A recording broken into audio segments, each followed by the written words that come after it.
তৃতীয় দিনেও সেই হতাশা আর হতাশা। রিও অলিম্পিকে এখনো পদকের মুখ দেখল না ভারত।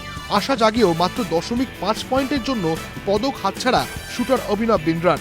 এক নজরে দেখে নেব রিও অলিম্পিকের তৃতীয় দিনে ভারতীয় খেলোয়াড়দের পারফরমেন্স। সোমবার শুরুতে সাড়া জাগিয়েছিলেন তিনি, আর দিনের শেষে আশাহত করলেন তিনি। অভিনব বিন্দ্রা 10 মিটার এয়ার রাইফেলে কোয়ালিফাইং রাউন্ডে সপ্তম স্থান পেয়ে ফাইনাল রাউন্ডে পৌঁছন বিন্দ্রা। কোয়ালিফাইং রাউন্ড থেকে ছিটকে যান আরেক শুটার গগন নারাং।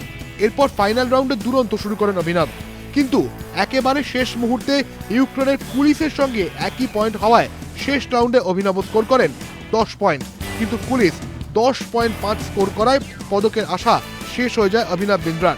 চতুর্থ স্থানে শেষ করেন বিন্দ্রা। এদিকে পুরুষদের ট্র্যাপ ইভেন্টে ফাইনালের যোগ্যতা অর্জনে ব্যর্থ মনজিৎ সিং সাধু ও কিনান চেনাই। পুরুষদের হকিতেও সেই এক ছবি, জার্মানির বিরুদ্ধে দুরন্ত লড়াই ফ্রিজেসদের, কিন্তু শেষ মুহূর্তের গোলে 2-1 ফলে জার্মানির কাছে হার ভারতীয় হকি দলের।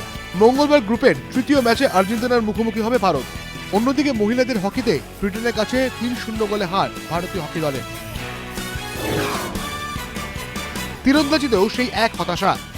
রবিবার দলগত ইভেন্টে হারের পর এদিন ব্যক্তিগত ইভেন্টে হার লক্ষ্মী রানী মাঝির। স্লোভাকিয়ার লঙ্গোভার কাছে 7-1 ফলে হার লক্ষ্মী রানীর।